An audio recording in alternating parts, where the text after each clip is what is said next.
Muito bem. Vamos a Êxodo, estamos chegando no fim do livro de Êxodo, capítulo 35, embora não seja ainda a última pregação.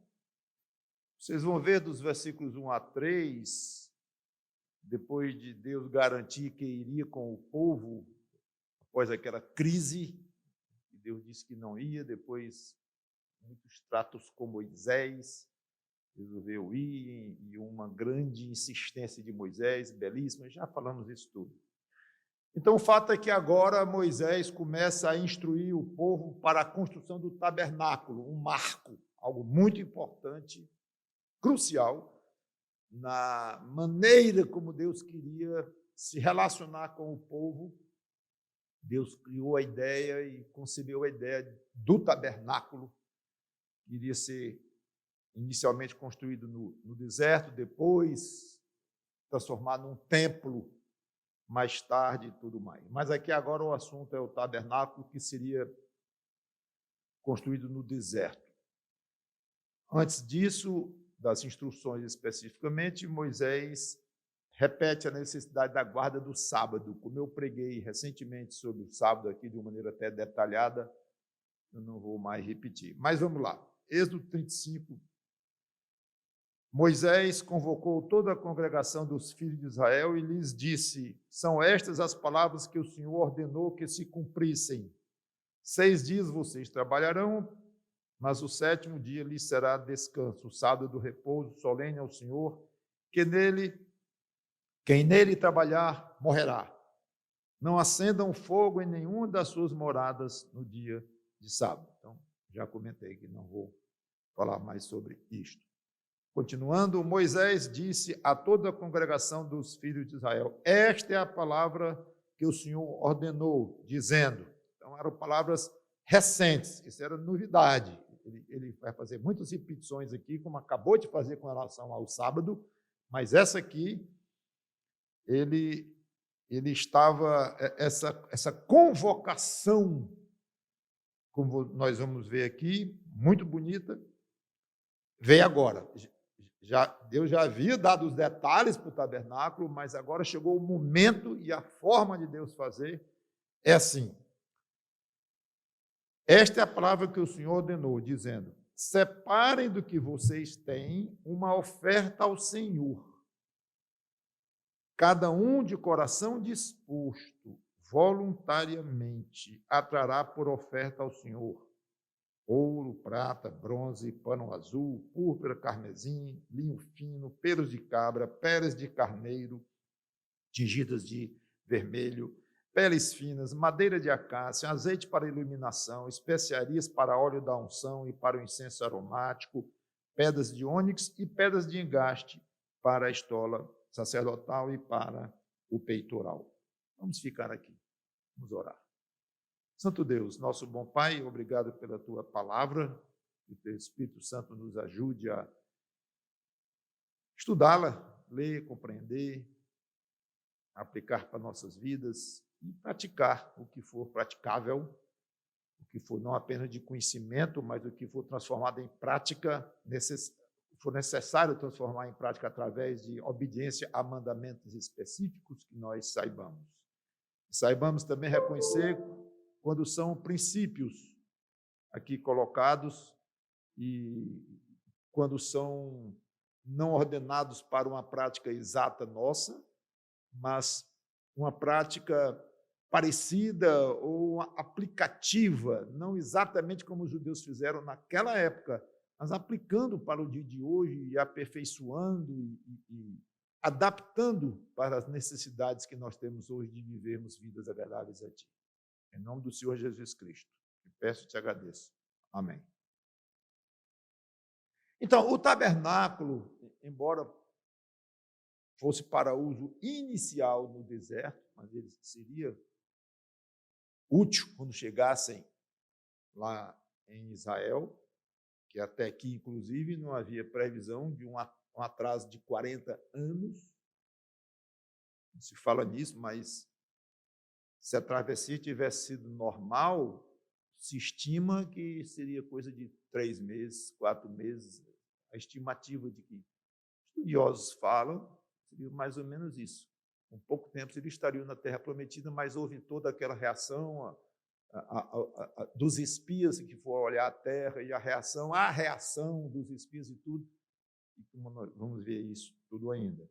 Mas seja como for, o tabernáculo era para ser usado imediatamente no deserto e depois entende-se que deveria ser continuar o seu uso lá quando chegassem. Chegaram 40 anos depois e ainda ficou um tempo sendo usado, mas aí já começou a ficar um pouco difuso e não muito claro onde estava o tabernáculo, às vezes até o lugar físico e por quanto tempo em cada lugar não ficou muito claro. Seja como for, seria uma construção extremamente importante, fundamental para, como disse, a forma como que Deus queria se relacionar com aquele povo, cheia de detalhes, muitos detalhes, e rica.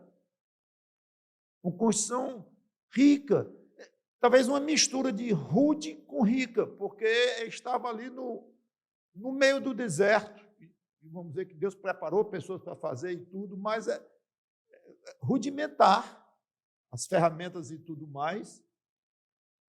Por outro lado, o material que Deus queria que fosse utilizado lá seria de primeira qualidade, quer dizer, incluiria coisas de primeira qualidade e também outros tipos, não tão nobres.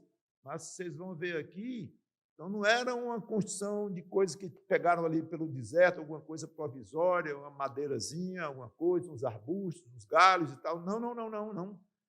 Era coisa rica, de valor, joias, como vocês vão ver aqui. Muito interessante isto. E de onde viria tanto material? No meio do deserto. Só o povo lá não tinha loja, não tinha shopping, não tinha comércio, não tinha venda de nada, compra de nada, a não ser entre eles. Bom, uma maneira que poderíamos pensar seria, para Deus isso não tem problema nenhum. Deus, o que ele tinha feito lá, como demonstração de poder para o faraó, aquelas pragas todas no Egito. Deus abriu o Mar Vermelho, protegendo aquele povo todo. E fez fechar o Mar Vermelho na hora certa de matar os egípcios e salvar os judeus. Para Deus é o quê? Arranjar alguns objetos de ouro, pedra preciosa. Deus havia feito fumegar um monte, só porque estava presente lá, na frente deles. Então, era só mandar chover do céu. Ouro, prata, o que quisesse, na quantidade que quisesse. E é verdade, seria mesmo, pode querer. Ou, em vez de descer do céu, nascer da terra, pé de ouro. Galhos, árvores de prata, nascia do chão, não era o problema para Deus. Ou então, nas minas mesmo, Deus orientava, carne aqui que vocês vão encontrar muito ouro, como se encontra hoje, misturado com pedra e tudo mais. Deus não quis nada disso. Ele fez questão que o povo doasse. E aqui é de um valor imenso, como eu disse na oração. Um valor prático, exato para nós? Não, porque não tem nada a ver falar hoje, nós doarmos coisas para fazer um tabernáculo e tal. Então, em termos de imitação precisa, exata, nada a ver. Em termos de aplicação do princípio, tudo a ver. Ele queria que cada um participasse pessoalmente com as suas doações. E com isso, cada homem, mulher, rapaz, moça, criança, velho ali, poderia compreender que o tabernáculo, para onde você faria uma contribuição, daria uma joia, daria um pendente, daria algum tipo de material de roupa para usar o tecido, seria para o seu próprio benefício. Então, realmente, eu estou dando para uma coisa que eu vou usufruir. Porque eu faço parte deste povo, Deus está querendo que construamos esse prédio diferente, detalhado, cheio de ordens que ele tem para nós, e quer estar conosco, é uma maravilha, nos protege, e eu vou contribuir para essa obra que é uma parte minha. Se algum judeu pensou isso lá, estava certo, vou usufruir. Então não é vou dar para alguém do outro lado do mundo que não vai ver, vou ver. Não, vou dar para uma coisa que eu vou usufruir, certo? Mas imediatamente vem um outro raciocínio. Os outros vão usufruir também. Então, essa construção vai ser benéfica para todos, e o que eu vou doar aqui vai colaborar em algo para o bem comum, o bem do povo, o bem dos outros. Então, eu vou ajudar os outros ao colaborar com isso. Correto? A importância da unidade do espírito, do grupo, está unido. É o brinco de um, é o tecido do outro, é o colar do outro, é a argola do outro, e vai juntando, e vai ser o conjunto. Um só não tem um só, não tinha um lá que tivesse tudo para doar sozinho. E no relacionamento com Deus é importante dar, ou se dar para Ele. Dar do que se tem e dar a si próprio para Deus. Abrir mão de riquezas, abrir mão de coisas que possui, ou intimamente, ou externamente, ou materialmente, não importa.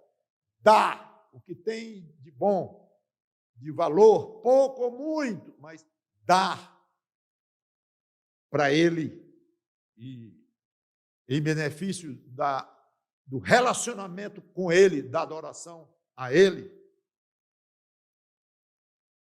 Quando envolve dinheiro, o plano de Deus continua o mesmo. É como eu disse, imitar exatamente não dá, mas em termos de princípios, não mudou nada. Na igreja continua sendo exatamente assim. Há exceções de doações raras, grandes, individuais,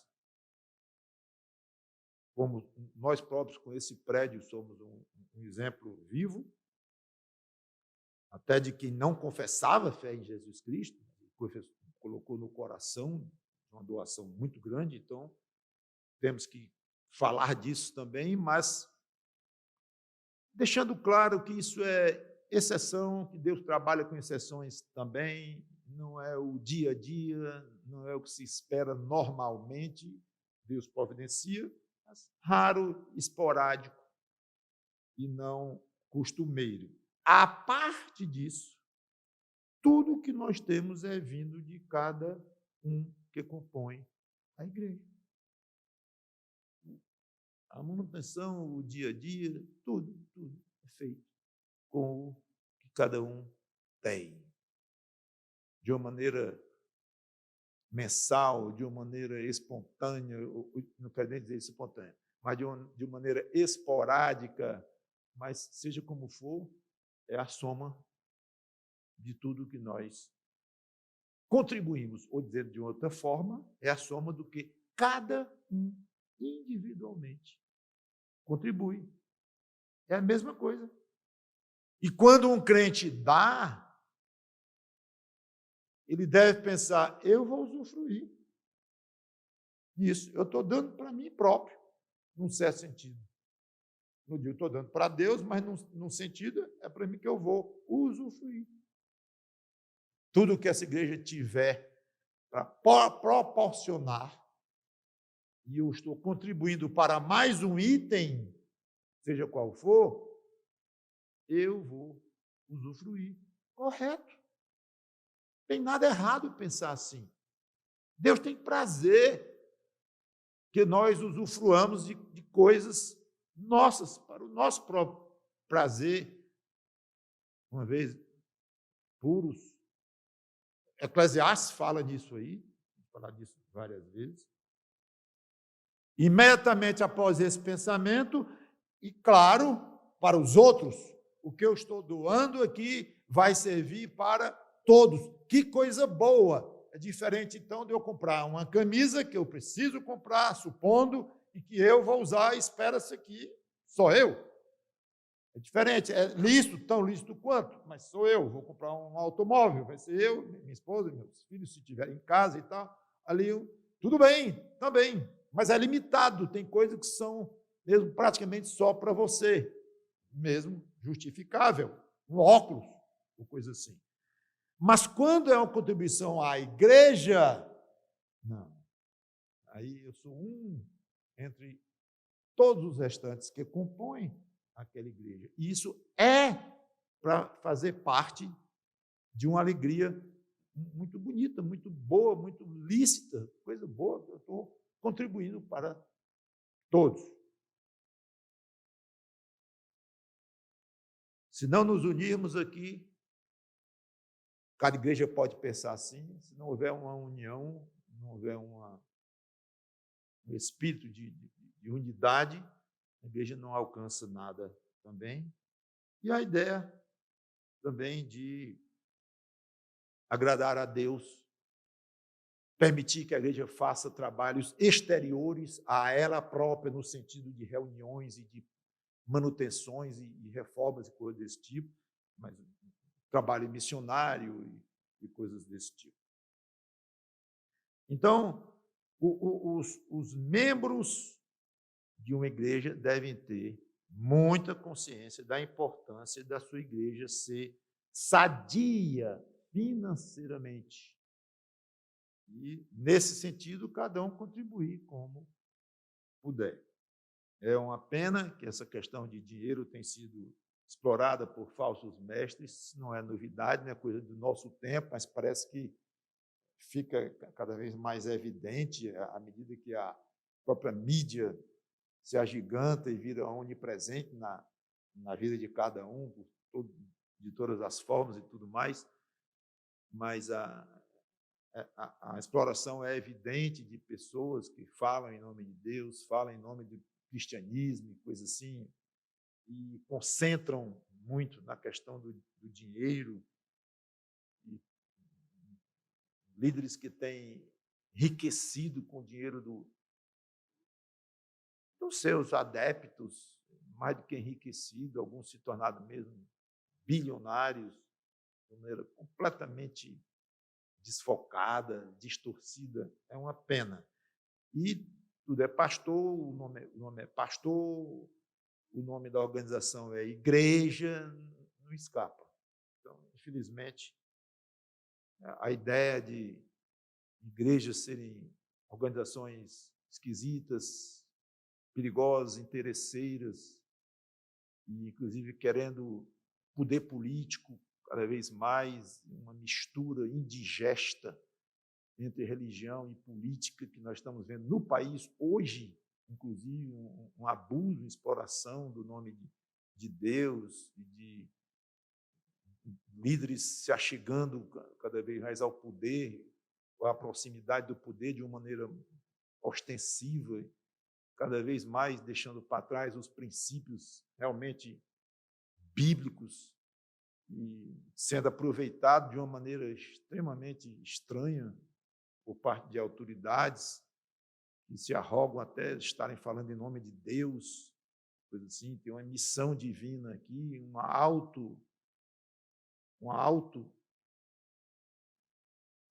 automissão, se auto-qualificando. Então, há uma mistura muito grande hoje, tudo envolvendo dinheiro, poder, coisas abomináveis, quando há parte de Deus. Se há poder com Deus aprovando, se há dinheiro com Deus aprovando, não é abominável nada disso. Mas quando se mistura e quando o mundo passa a ter contribuição grande nisso aí, passa a ser tudo feito de uma forma como o mundo gosta e sabe trabalhar e aprova, é uma pena. Então, pastor hoje ser conhecido como ladrão, desonesto, é uma injustiça a milhares e milhares de homens de Deus, de fato, que não são desonestos, não são interessados em dinheiro, estão interessados em pregar a palavra de Deus e fazer o que Deus manda. Só que dinheiro faz parte da vida, aqui nesta terra, embaixo do sol, não tem jeito. Então, às vezes, tem que se falar e, está vendo? É igual aos outros, ou coisa desse tipo. Não escapam e tal. Mas isso aí é um ônus, é uma carga que o crente sério, de igrejas que fazem parte de igrejas sérias e pastores sérios, eles vão carregar enquanto viverem. Muitos já fizeram isso, já estão no céu e não adianta chorar por isso, nem lamentar, mas ficar alertas, avisar o próprio povo, é assim que acontece. Não se deixe iludir por qualquer um que fala no nome de Jesus Cristo ou no nome de Deus. Saiba ver as virtudes de cada um, saiba ver o que está por trás do trabalho de cada um, a coerência, e pronto. Então, voltando à nossa história, tem algo muito importante. Não era suficiente apenas dar. Se você gosta de grifar na sua Bíblia, aqui tem uma frasinha boa, no versículo 4. Separem do que vocês têm uma oferta ao Senhor. A frase é essa. Cada um de coração disposto, voluntariamente, atrará por oferta ao Senhor.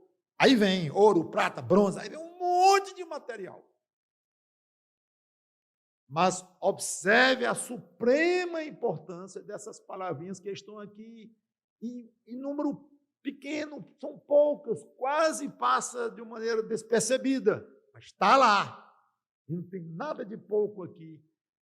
Pelo contrário, é muito grande e bonita. Deus não queria uma oferta forçada por obrigação de nenhum deles lá, mas voluntária, por gosto, por prazer. É do caráter de Deus rejeitar ofertas forçadas ou mecânicas. É do caráter dele, ele não gosta, ele não quer, rejeita. Que não venham do coração. Ele poderia ter criado Adão, programado para adorá-lo, mas não quis. Ou forçado Adão a adorá-lo, não quis. E foi dada a Adão a capacidade de livre escolha, o famoso livre-arbítrio. Adora se quiser. Se não quiser, não adora. Claro, e vai ter as consequências. Ah, mas se tinha que adorar para não ter consequências, não é mais uma adoração de livre-arbítrio, não é mais uma coisa gostosa querendo fazer, é obrigada. Engano, não é.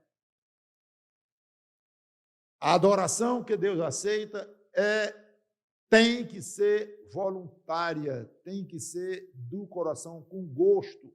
Mas é uma obrigação adorar a Deus? Sim. É obrigação respeitar um pai, uma mãe, mas quem não tem prazer, o filho, em respeitar um pai digno e uma mãe digna? O fato de ser obrigação exclui a questão do prazer, do gosto, da voluntariedade. Coisa pode ser obrigada e, ao mesmo tempo, feita de maneira voluntária. Pode parecer um contrassenso isso, mas não é, ainda mais tratando-se do Deus, Criador de tudo. É uma obrigação adorá-lo, mas é mais do que isso, é natural adorar a Deus. É para ser, voltando a Adão e Eva, era para ser natural, o rumo natural, para ser gostoso, é obrigatório, sim, porque o homem foi feito para adorar o Criador. É para isso que o homem foi feito, para adorar o Criador. Então, é uma coisa obrigatória, sim, mas ao mesmo tempo é natural, é para ser gostoso. Uma coisa, repito, não anula a outra. Mas veio o pecado. O homem perde o livre-arbítrio, porque passou a nascer com o pecado dentro, inclinadíssimo a fazer o mal. Já vem com o mal dentro de si. Pronto. Agora, infelizmente, Deus teve agora que exigir que todo mundo o adore e aqueles que o adoram perderam o livre-arbítrio, então tem que ser na marra. Ele dá uma fé de cima para baixo, bota dentro do coração. Agora você me adora nem que não queira. Não. O livre-arbítrio desapareceu? Desapareceu.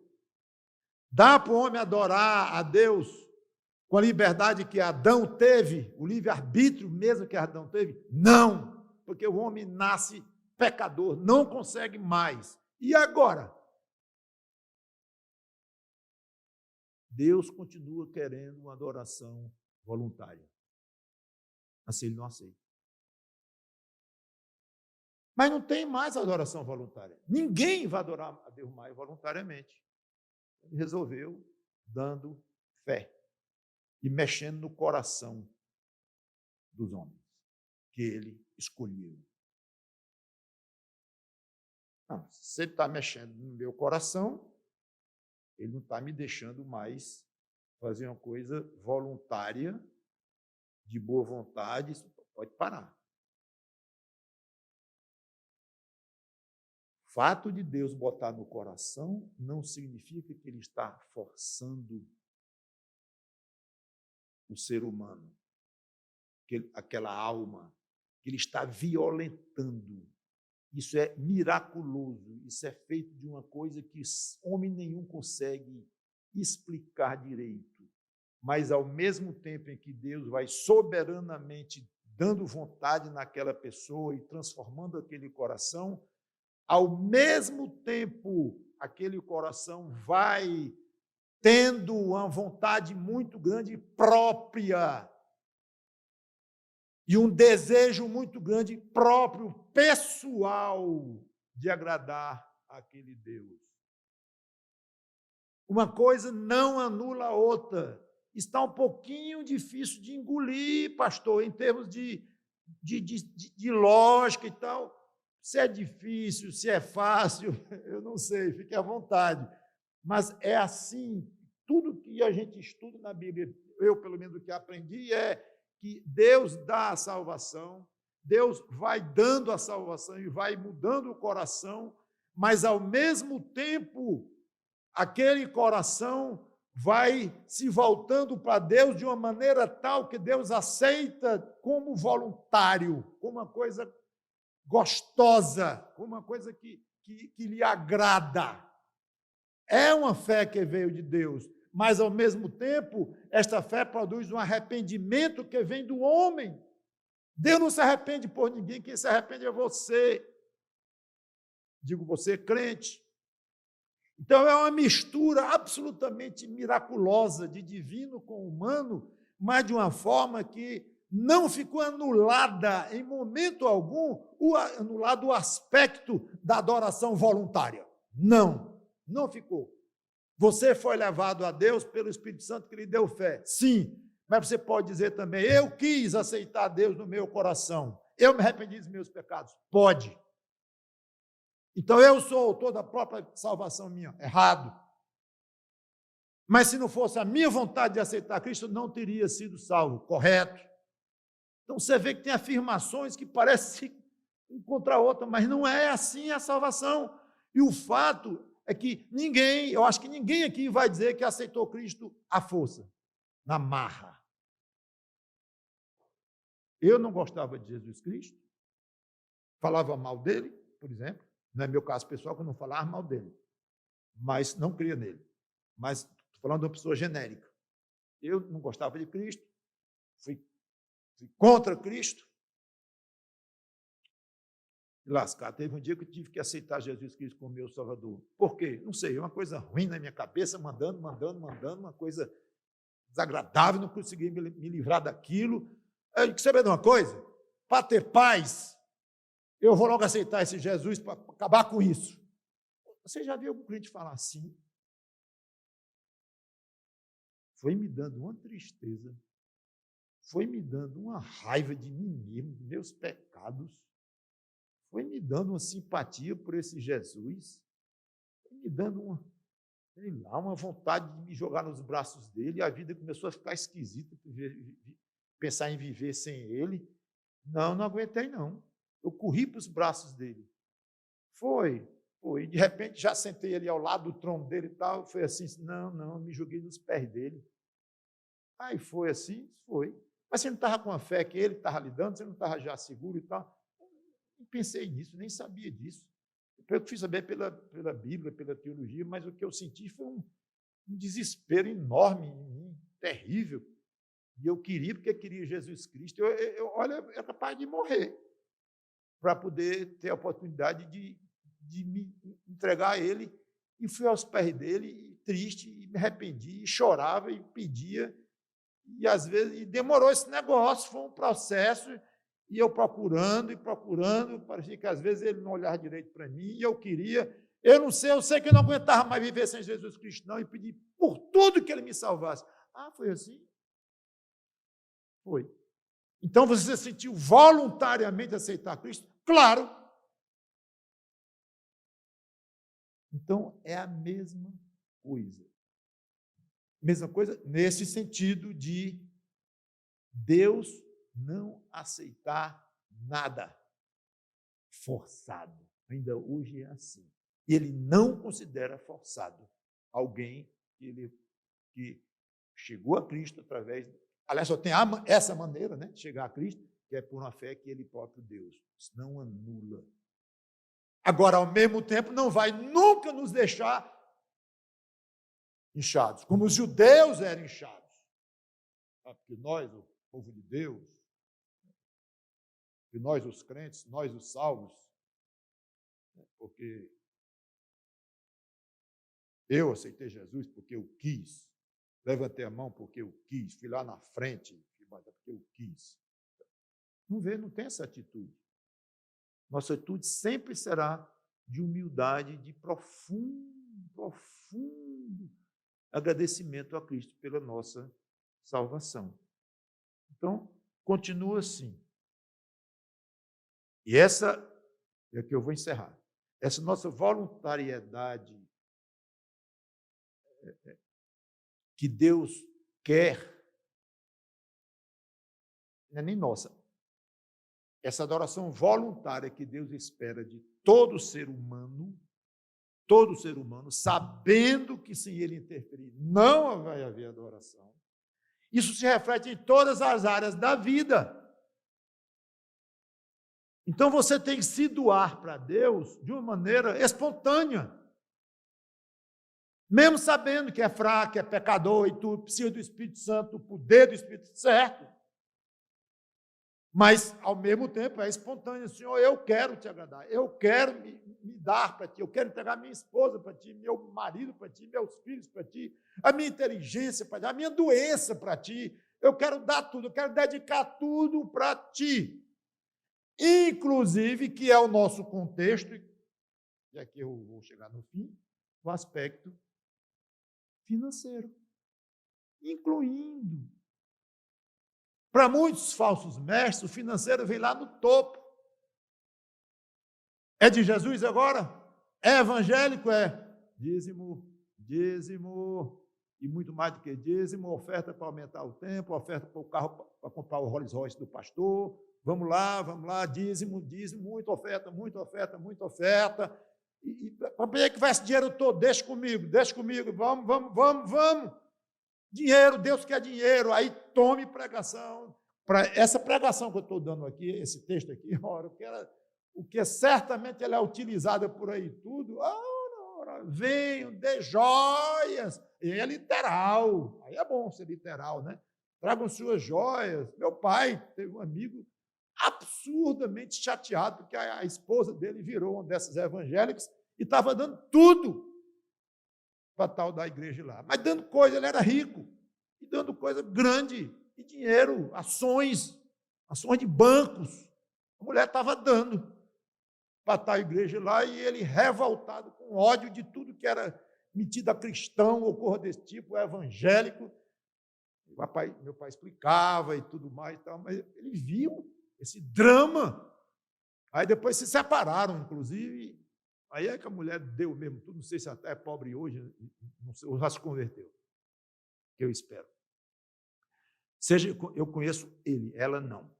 Seja como for, meus irmãos, não é só o falso mestre que fala da necessidade que o crente tem de dar para Deus, incluindo a parte financeira. Não. E aí tem que ter coragem para falar isso sem ser falso mestre. Embora nesse ponto vamos ficar parecidos, lamento muito. Mas, de uma maneira geral, todo mundo tem uma testa. Então, nesse caso, você tem algo em comum com Hitler, com Stalin, né? Você não tem uma testa? Ele também tinha. Então, chega a um ponto que não dá. Não tem que... Mas, fique com isso na sua mente. Eu tenho muito mais o que dizer, e, claro, mas nessa pregação, mas eu vi que não ia dar. Então, eu digo, vou parar aqui, realmente está no nosso tempo, e a gente continua no próximo domingo, se Deus quiser. Mas eu encerro com 2 Coríntios 9, 7, em que fica claríssima a vontade de Deus, que continua desejando voluntariedade. Ok? 2 Coríntios, capítulo 9, versículo 7, que diz: cada um contribua segundo tiver proposto no coração. Parece copiando o texto de Êxodo, né? Não com tristeza ou por necessidade, porque Deus ama quem dá com alegria. Vamos orar. Obrigado, Senhor Deus, pela tua palavra, que nós amemos cada vez mais dar com alegria, não aspectos apenas do nosso tempo, nossa inteligência, nossos serviços e tudo mais, que tão valiosos que são também aos teus olhos, mas financeiramente, materialmente, tu esperas isso também. Tu amas a quem dá com alegria. Nunca nos permita dar R$1 para ti, ou seja, para o teu reino, para alguma causa, para a igreja. Nunca permita nos dar R$1 sem alegria. Em nome do Senhor Jesus Cristo. Amém.